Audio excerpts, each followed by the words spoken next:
Hello, dear friends.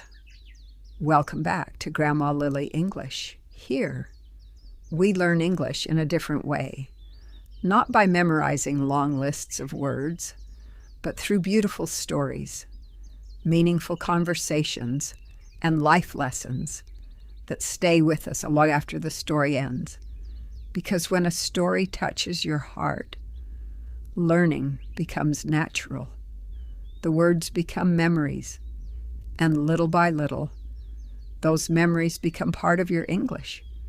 If you'd like to learn English in a calm, natural, and enjoyable way, please subscribe and become part of our Grandma Lily family.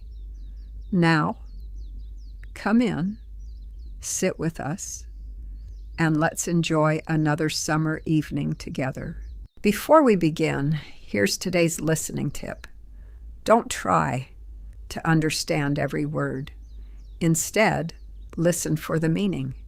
Your brain learns English the same way it learned your first language, one idea at a time. So relax, stay curious, and trust the process. Every story you listen to helps your English grow a little more. Hi everyone, welcome again to our wonderful family, Grandma. So, if I miss a few words, I'm still learning? Absolutely. Sometimes understanding 80% is exactly what your brain needs to learn the other 20. Tonight, I made something special, cold jasmine tea with a little honey. My grandmother always prepared it on evenings like this.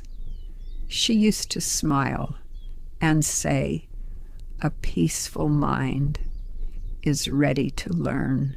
Now tell me, what's been on your mind today?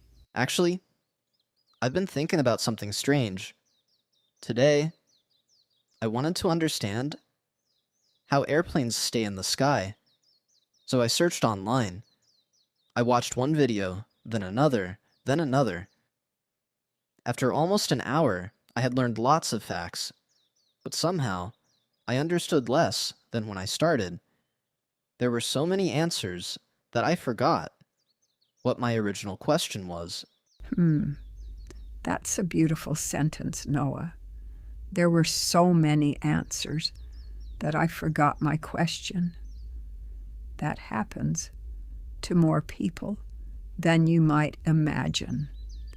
Tell me, while you were watching, did you ever stop and think for yourself?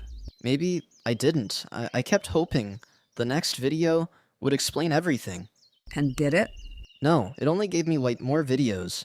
The world has become very good at giving us answers, but sometimes the most valuable thing isn't another answer.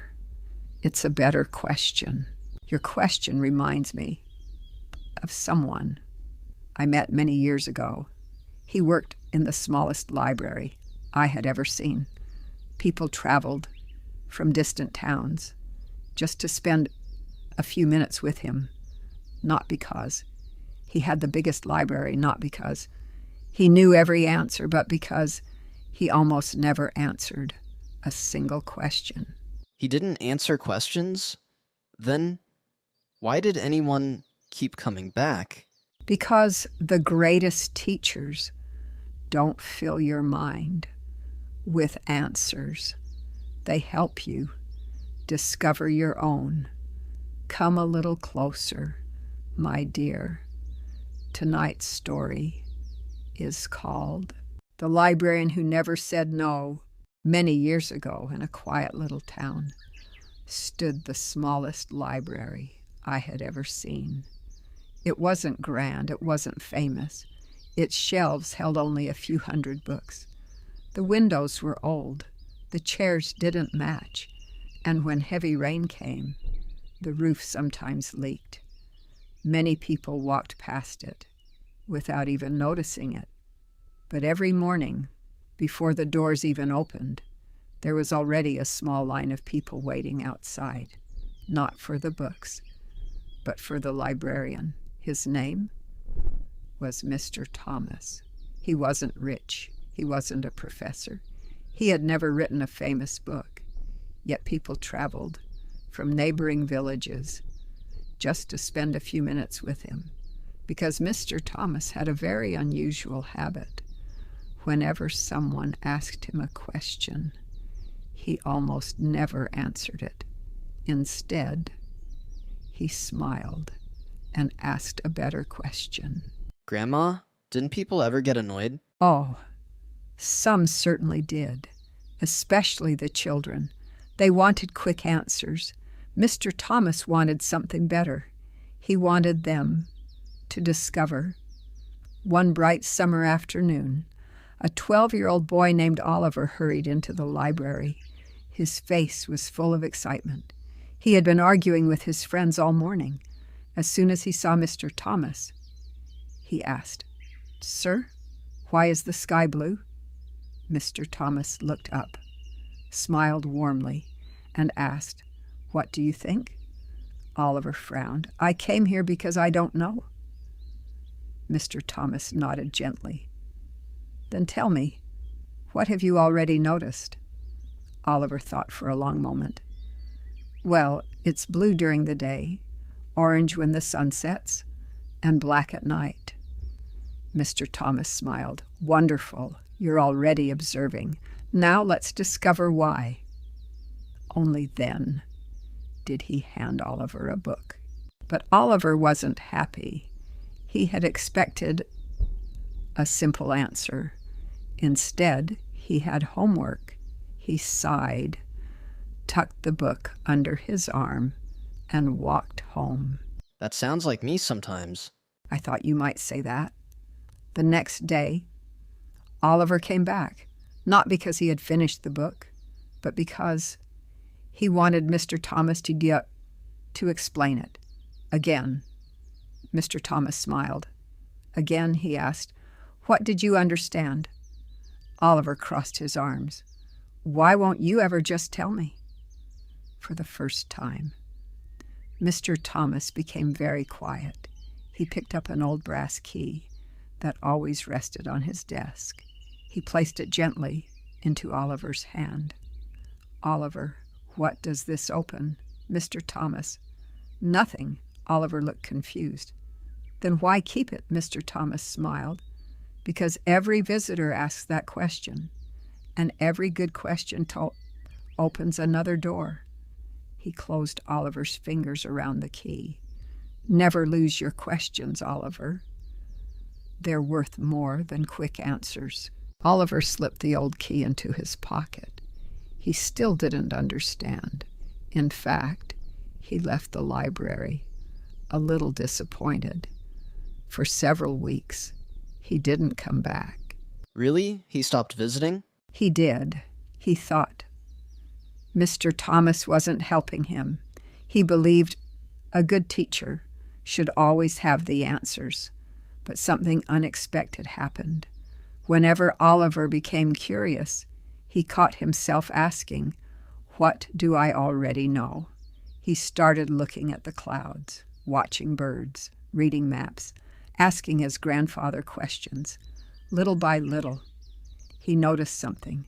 Finding the answer was satisfying, but discovering it himself was unforgettable. Weeks became months. Months became years. The curious little boy grew into a thoughtful young man. He became a scientist, not because he had memorized the most facts, but because he had never stopped asking questions. One autumn afternoon, Oliver returned to the little library. Mr. Thomas was older now. His hair had turned completely white. The library looked exactly the same. Even the old brass key still rested on the desk. Oliver smiled. "I finally understand," he said. Mr. Thomas looked at him kindly. "Understand what?" Oliver picked up the key, held it in his hand, and whispered, "This key never opened a door. It opened my mind." Mr. Thomas's eyes filled with quiet joy. He smiled. and said the words, Oliver would remember for the rest of his life. Answers satisfy the mind, but good questions awaken it. Stay curious, and you'll never stop learning. Dear friends, let's learn a little English together. Earlier, Mr. Thomas asked Oliver, "What have you already noticed?" This is the present perfect tense. We use it when something from the past is connected to the present moment. For example, what have you learned today? I have read 2 chapters. She has asked an interesting question. Notice, Mr. Thomas wasn't asking only about the past. He was asking everything Oliver had experienced up until that moment. So I could say, I have learned many new words today, and I have discovered something new. Exactly. And I hope you discover something new every single day. Grandma, I think Mr. Thomas didn't teach children what to think. He taught them how to think. Exactly, my dear. And perhaps that is the greatest gift any teacher can ever give. My dear, Mr. Thomas understood something, Chien, that many people forget. Education isn't about collecting answers. It's about learning how to ask better questions.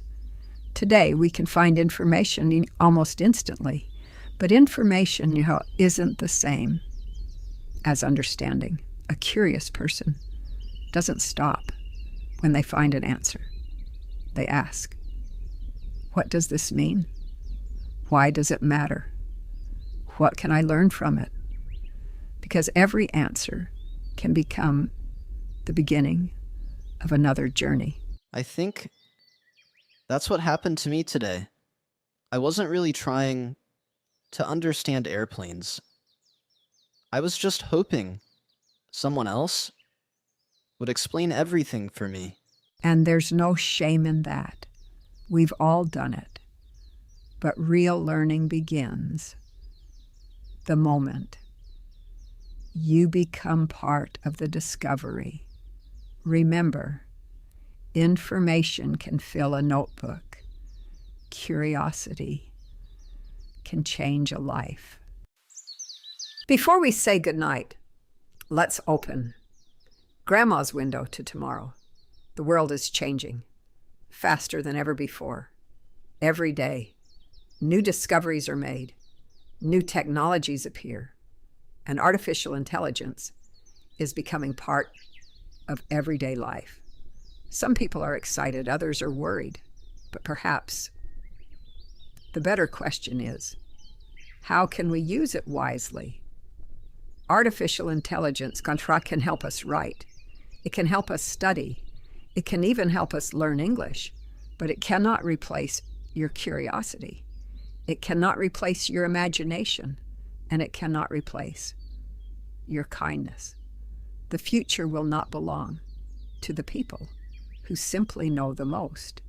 It will belong to the people who never stop learning, never stop asking, and never stop growing.